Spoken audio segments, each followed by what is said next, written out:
രാഷ്ട്രീയത്തിലെ സോഷ്യലിസ്റ്റ് പ്രസ്ഥാനങ്ങളുടെ ചരിത്രമെന്നും പിളർപ്പുകളുടെയും ലയനങ്ങളുടെയും കഥയാണ്. എന്നാൽ ഇന്ന് രാഷ്ട്രീയ കേരളം ഉറ്റുനോക്കുന്നത് രാഷ്ട്രീയ ജനതാദൾ എന്ന പാർട്ടി നേരിടുന്ന അസ്തിത്വ പ്രതിസന്ധിയാണ്.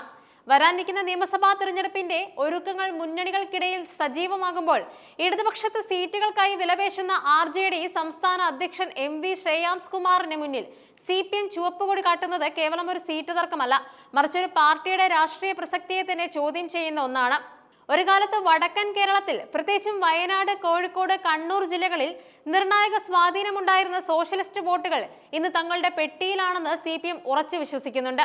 RJD എന്ന പാർട്ടി കേരളത്തിൽ ഗണ്യമായി ക്ഷയിച്ചു കഴിഞ്ഞുവെന്നാണ് CPM സംസ്ഥാന നേതൃത്വത്തിന്റെ വിലയിരുത്തൽ.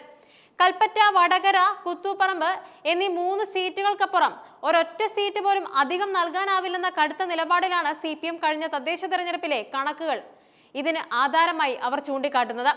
കോഴിക്കോട് കോർപ്പറേഷൻ അടക്കം RJD മത്സരിച്ച 5 സീറ്റുകളിലും ദയനീയമായി പരാജയപ്പെട്ടത് പാർട്ടിയുടെ വോട്ട് ബാങ്കും വെറും മിഥ്യയാണെന്ന വാദത്തിന് ബലം നൽകുന്നുണ്ട്. അർഹമായ പരിഗണന ലഭിക്കുന്നില്ലെങ്കിൽ മുന്നണി വിടുമെന്ന സൂചനകൾ ശ്രേയാംസ് കുമാർ നൽകുന്നുണ്ടെങ്കിലും മുഖ്യമന്ത്രി പിണറായി വിജയന്റെ പ്രതികരണം തികച്ചും നിസ്സംഗമാണ്. വേണമെങ്കിൽ പൊയ്ക്കോളൂ എന്ന നിലപാടാണ് മുഖ്യമന്ത്രിയുടെ ഭാഗത്തു നിന്നുണ്ടാകുന്നത്. ഇത് ശ്രേയാംസിനെ സംബന്ധിച്ചിടത്തോളം വലിയൊരു രാഷ്ട്രീയ പ്രഹരമാണ്. മുന്നണിയിലെ ഘടകകക്ഷികൾക്ക് മേൽ CPM പുലർത്തുന്ന ഈ ആധിപത്യം RJDയിലെ അണികൾക്കിടയിൽ വലിയ പ്രതിഷേധത്തിന് കാരണമാകുന്നുണ്ട്. കൂടാതെ CPM നടത്തുന്ന രാഷ്ട്രീയ പ്രചാരണ ജാഥകളിൽ RJDയിലെ പ്രമുഖ നേതാക്കൾ വിട്ടുനിൽക്കുന്നത് CPMനെ കൂടുതൽ ചൊടിപ്പിച്ചിട്ടുണ്ട്.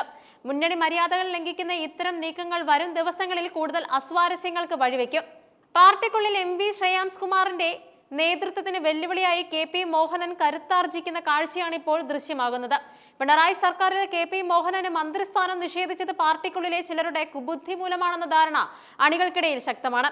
PR കുറുപ്പിന്റെ രാഷ്ട്രീയ പാരമ്പര്യം പേറുന്ന മോഹനന് CPMുമായി വ്യക്തിപരമായി നല്ല ബന്ധമാണുള്ളത്. ശ്രേയാംസ് കുമാർ മുന്നണി മാറ്റത്തെക്കുറിച്ച് ചിന്തിക്കുമ്പോൾ CPMനോട് ചേർന്ന് നിൽക്കാനാണ് മോഹനൻ താല്പര്യപ്പെടുന്നത്.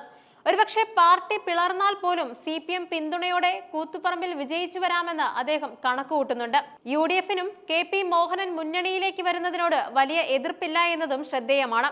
UDF എന്ന അടഞ്ഞ വാതിൽ ഇടതുമുന്നണിയിൽ നിന്നും പുറത്തുപോയാൽ UDF ഇരുകൈകളും നീട്ടി സ്വീകരിക്കുമെന്ന പ്രതീക്ഷ ശ്രേയാംസിനുമുണ്ടായിരുന്നു. എന്നാൽ അവിടെയും കാര്യങ്ങൾ അനുകൂലമല്ല.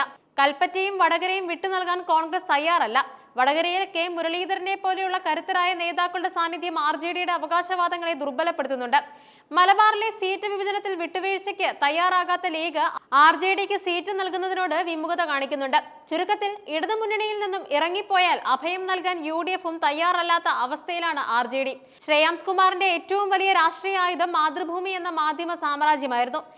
എന്നാൽ സമീപകാലത്ത് മാതൃഭൂമി പത്രത്തിനും ചാനലിനുമുണ്ടായ കനത്ത പ്രേക്ഷക വീഴ്ചയും വിശ്വാസ്യതയിലെ ഇടിവും അദ്ദേഹത്തിന്റെ രാഷ്ട്രീയ വിലപേശൽ ശേഷിയെ സാരമായി ബാധിച്ചിട്ടുണ്ട്. മാധ്യമ സ്വാധീനം ഉപയോഗിച്ച് രാഷ്ട്രീയ നേട്ടമുണ്ടാക്കുന്ന കാലം കഴിഞ്ഞുവെന്ന് CPM പരസ്യമായി തന്നെ പ്രഖ്യാപിച്ചു കഴിഞ്ഞു.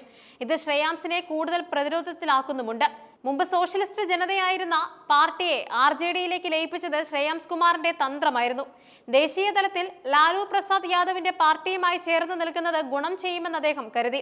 എന്നാൽ ബീഹാർ തെരഞ്ഞെടുപ്പിൽ RJDക്ക് നേരിടേണ്ടി വന്ന തിരിച്ചടികളും കേരളത്തിലെ സോഷ്യലിസ്റ്റ് ഗ്രൂപ്പുകൾക്കിടയിലെ ഭിന്നതയും ഈ ലയനത്തെ അപ്രസക്തമാക്കി. സംസ്ഥാനത്തെ പല മുതിർന്ന നേതാക്കളും ഈ ലയനത്തെ അന്ന് തന്നെ എതിർത്തിരുന്നു. ഇന്നവർ ശ്രേയാംസിന്റെ പരാജയപ്പെട്ട തന്ത്രങ്ങളെ പരസ്യമായി വിമർശിക്കാൻ തുടങ്ങിയിരിക്കുന്നു. വെറുതെ പടിയിറങ്ങിപ്പോകാൻ ശ്രേയാംസിനെ CPM അനുവദിക്കില്ല. അദ്ദേഹത്തെ രാഷ്ട്രീയമായി സമ്മർദ്ദത്തിലാക്കാൻ സഹായിക്കുന്ന ചില വജ്രായുധങ്ങൾ CPM കരുതി വച്ചിട്ടുണ്ടെന്നാണ് രാഷ്ട്രീയ വൃത്തങ്ങൾ നൽകുന്ന സൂചന. അതിരിട്ട വിലപേശലിനോ മുന്നണി മാറ്റത്തിനോ മുതിർന്നാൽ ഈ ആയുധങ്ങൾ പുറത്തെടുക്കാനാണ് CPM നീക്കം. RJD ഇന്നൊരു രാഷ്ട്രീയ സന്ധിയിലാണ്. ഒരു വശത്ത് CPMന്റെ അവഗണനയും മറുഭാഗത്ത് UDFന്റെ അപ്രാപ്യതയും. ഇതിനിടയിൽ പാർട്ടിക്കുള്ളിലെ KP മോഹനൻ പക്ഷത്തിന്റെ വളർച്ച ശ്രേയാംസ് കുമാറിന്റെ നിലനിൽപ്പിനെ തന്നെ ബാധിക്കുന്നുണ്ട്. കൽപ്പറ്റയും വടകരയും നിലനിർത്താൻ CPMന്റെ കാരുണ്യം കാത്തു നിൽക്കുകയല്ലാതെ മറ്റൊരു വഴിയും അദ്ദേഹത്തിന് മുന്നിലില്ല. അനാവശ്യ ഭീഷണികൾ സ്വന്തം രാഷ്ട്രീയ അന്ത്യത്തിന് കാരണമാകുമെന്ന് തിരിച്ചറിയുന്ന ഒരു വിഭാഗം നേതാക്കൾ പാർട്ടിക്കുള്ളിൽ നിശബ്ദ വിപ്ലവം നയിക്കുന്നുണ്ട്. കേരളത്തിലെ സോഷ്യലിസ്റ്റ് പ്രസ്ഥാനത്തിന്റെ ഭാവി ഈ രാഷ്ട്രീയ വടംവലിക്ക് ശേഷം ഏത് ദിശയിലേക്ക് നീങ്ങുമെന്ന് വരും ദിവസങ്ങളിൽ വ്യക്തമാകും.